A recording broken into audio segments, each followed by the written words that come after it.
Hi friends, പുതിയൊരു വീഡിയോയിലേക്ക് എല്ലാ കൂട്ടുകാർക്കും സ്വാഗതം. ഇന്നത്തെ നമ്മുടെ റെസിപ്പി എന്ന് പറയുന്നത് നല്ല ടേസ്റ്റായിട്ടുള്ള ഒരു ചെമ്മീൻ തീയലാണ്. അപ്പോൾ ഈ ചെമ്മീൻ തീയൽ എങ്ങനെയാണ് തയ്യാറാക്കിയെടുക്കുന്നത് നമുക്ക് നോക്കാം. ചെമ്മീൻ തീയൽ ഉണ്ടാക്കുന്നതിന് വേണ്ടിയിട്ട് 1 കിലോ ചെമ്മീനാണ് ഞാനിവിടെ എടുത്തിട്ടുള്ളത്. അത് തോലൊക്കെ കളഞ്ഞ് നന്നായിട്ട് ക്ലീൻ ചെയ്ത് ഉപ്പും മുളക് പൊടിയും മഞ്ഞൾപ്പൊടിയും കുരുമുളക് പൊടിയും ചേർത്ത് മാരിനേറ്റ് ചെയ്ത് കുറച്ച് സമയം ഫ്രിഡ്ജിൽ വെച്ചിരുന്നതാണിത്. തണുപ്പൊക്കെ മാറി റൂം ടെമ്പറേച്ചറിലായി വന്നിട്ടുണ്ട്. ഇനി ഇതിലേക്ക് വേണ്ടത് 3 സവാളയാണ്. പിന്നീട് 2 തക്കാളിയും 2 പച്ചമുളകും ഞാൻ എടുത്തിട്ടുണ്ട്. ഇത് നന്നായിട്ട് ക്ലീൻ ചെയ്ത് ചെറുതായിട്ടൊന്ന് അരിഞ്ഞ് വെക്കണം.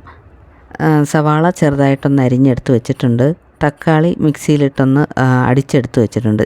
തക്കാളി അരയ്ക്കുമ്പോൾ വെള്ളം ഒട്ടും ചേർക്കേണ്ട ആവശ്യമില്ല കേട്ടോ. 2 പച്ചമുളക് അറ്റം പിളർന്നെടുത്ത് വെച്ചിട്ടുണ്ട്. ഇനി 1/2 കപ്പ് അളവിൽ തേങ്ങ ചിരകി ഒന്ന് വറുത്തെടുക്കണം.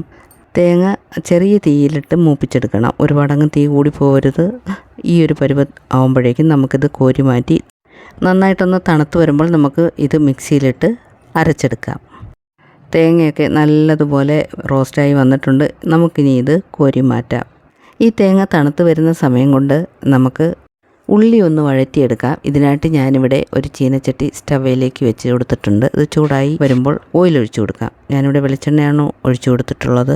2 ടേബിൾ സ്പൂൺ അളവിലാണ് വെളിച്ചെണ്ണ ഒഴിച്ചു കൊടുക്കുന്നത്. വെളിച്ചെണ്ണ നല്ലതുപോലെ ചൂടായി വന്നിട്ടുണ്ട്. ഇനി ഇതിലേക്ക് കുറച്ച് കറിവേപ്പിലയും കൂടി ഇട്ട് നല്ലതുപോലെ ഒന്ന് മൂപ്പിച്ചെടുക്കാം. കറിവേപ്പില മൂത്ത് വന്നിട്ടുണ്ട്. ഇനി ഇതിലേക്ക് നേരത്തെ അരിഞ്ഞു വെച്ച സവാള ചേർത്ത് കൊടുക്കാം. സവാള ചേർത്തതിന് ശേഷം നല്ലതുപോലെ ഇതൊന്ന് ഇളക്കി മൂപ്പിച്ചെടുക്കണം. സവാള മൂപ്പിക്കുമ്പോൾ മീഡിയം ഫ്ലെയിമിലിട്ട് വേണം മൂപ്പിച്ചെടുക്കാനായിട്ട്. സവാള പകുതി മൂത്ത് വരുമ്പോൾ നമുക്കിതിലേക്ക് ഇഞ്ചി വെളുത്തുള്ളിയും കൂടി ചതച്ചത് ചേർത്ത് കൊടുക്കാം. 2 ടേബിൾ സ്പൂൺ അളവിലാണ് ഇഞ്ചി വെളുത്തുള്ളി ചതച്ചത് ഇതിലേക്ക് ചേർത്ത് കൊടുക്കുന്നത്. ഇഞ്ചി വെളുത്തുള്ളി ചതച്ചത് ചേർത്ത് കൊടുത്ത ശേഷം നല്ലതുപോലെ ഒന്ന് ഇളക്കി മൂപ്പിച്ചെടുക്കണം. അടിയിൽ പിടിക്കാതെ നല്ലതുപോലെ ഒന്ന് ഇളക്കി കൊടുക്കാം. സവാളയും ഇഞ്ചിയും വെളുത്തുള്ളിയൊക്കെ നല്ലതുപോലെ മൂത്ത് വന്നിട്ടുണ്ട്. ഇനി നമുക്ക് നേരത്തെ അറ്റം പിളർന്ന് വെച്ച ആ പച്ചമുളക് ചേർത്ത് കൊടുക്കുക. പച്ചമുളക് ചേർത്ത് നല്ലതുപോലെ ഒന്ന് ഇളക്കി കൊടുക്കുക. അതിനുശേഷം നമുക്കിതിലേക്ക് കറിപ്പൊടികൾ ചേർത്ത് കൊടുക്കുക. മുളക് പൊടി 3 ടേബിൾ സ്പൂൺ അളവിലും മല്ലിപ്പൊടി 1.5 ടേബിൾ സ്പൂൺ അളവിലും മഞ്ഞൾപ്പൊടി 1 ടീസ്പൂൺ അളവിലുമാണ് ഞാനിതിലേക്ക് ചേർത്ത് കൊടുക്കുന്നത്. ലോ ഫ്ലെയിമിലേക്ക് ആക്കി കൊടുത്തതിന് ശേഷം വേണം നമ്മൾ ഈ കറിപ്പൊടികൾ ചേർത്ത് കൊടുക്കാനായിട്ട്. അതല്ലാന്നുണ്ടെങ്കിൽ തീ കൂടിപ്പോയാൽ പൊടികൾ കരിഞ്ഞു പോകാൻ സാധ്യതയുണ്ട്. ഈ പൊടികളുടെ പച്ചമണം മാറുന്നത് വരെ നമുക്കിതൊന്ന് ഇളക്കി മൂപ്പിച്ചെടുക്കാം. അതിനുശേഷം നമുക്കിതിലേക്ക് നേരത്തെ അടിച്ചു വെച്ച തക്കാളി ജ്യൂസ് അങ്ങ് ചേർത്ത് കൊടുക്കാം. എന്നിട്ട് നല്ലതുപോലെ ഒന്ന് ഇളക്കി ഇതിൻ്റെ വെള്ളമൊക്കെ ഒന്ന് വറ്റിച്ചെടുക്കണം. ചെറിയ തീയിലിട്ടത് ഒന്ന് വേവിച്ചെടുക്കാം. നമുക്ക് ഈ തക്കാളി ജ്യൂസ് ചെറിയ തീയിലിട്ടൊന്ന് തിളപ്പിച്ച് വേവിച്ചെടുക്കാം. ഈ സമയം കൊണ്ട് നമുക്ക് ഇതിലേക്ക് ചേർക്കാനുള്ള അരപ്പ് തയ്യാറാക്കാൻ. നേരത്തെ വറുത്ത് വെച്ചിരുന്ന ആ തേങ്ങ നല്ലതുപോലെ തണുത്ത് വന്നിട്ടുണ്ട്. നമുക്കിതിലേക്ക് കുറച്ച് വെള്ളവും കൂടി ഒഴിച്ച് മിക്സിയുടെ ജാറിലേക്കിട്ട് ഒന്ന് അടിച്ചെടുക്കാം. നല്ല സ്മൂത്തായിട്ട് തന്നെ അരച്ചെടുക്കണം. ഈ ഒരു പരുവത്തിൽ ഞാൻ അരച്ചെടുത്തിട്ടുണ്ട്.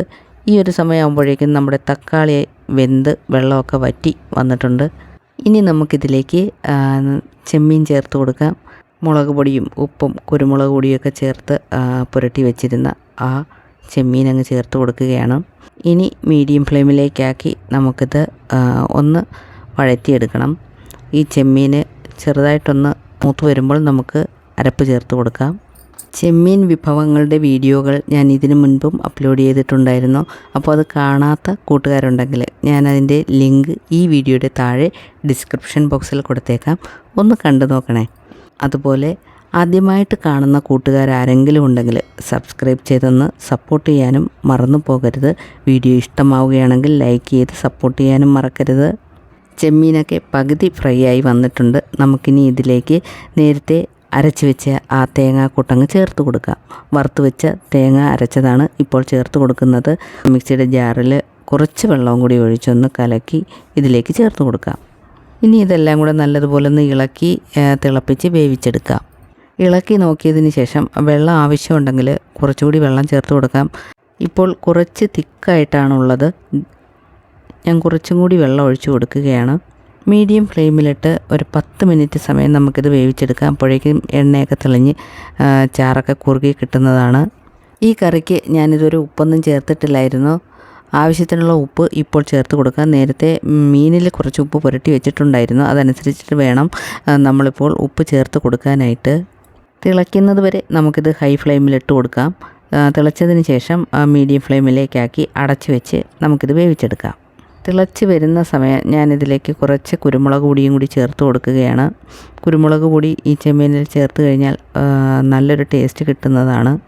ഈ ചെമ്മീൻ തീയലിന് നല്ലൊരു ടേസ്റ്റ് കിട്ടുന്നതാണ് ഈ കുരുമുളക് പൊടി ഇതിൽ ചേർത്ത് കൊടുത്താൽ.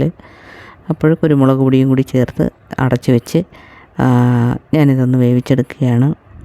10 മിനിറ്റ് സമയം കഴിഞ്ഞ് ഞാനിതൊന്ന് തുറന്ന് നോക്കുകയാണ്. നമ്മുടെ ചെമ്മീൻ തീയൽ ഇവിടെ റെഡിയായിട്ടുണ്ട്. എണ്ണയൊക്കെ തെളിഞ്ഞ് മുകളിൽ വന്നിട്ടുണ്ട്. ചാറൊക്കെ കുറുകി നല്ല ടേസ്റ്റി ആയിട്ടുള്ള ചെമ്മീൻ തീയൽ ഇവിടെ റെഡിയായി. അപ്പോഴെല്ലാവരും ട്രൈ ചെയ്ത് നോക്കുക. വീഡിയോ ഇഷ്ടമാവുകയാണെങ്കിൽ ഷെയർ ചെയ്ത് നിങ്ങളുടെ വിലയേറിയ അഭിപ്രായം കൂടി അറിയിക്കാൻ മറന്നു പോകരുത്. ഇതുവരെ സബ്സ്ക്രൈബ് ചെയ്ത് സപ്പോർട്ട് ചെയ്ത എല്ലാ കൂട്ടുകാർക്കും ഒത്തിരി നന്ദി.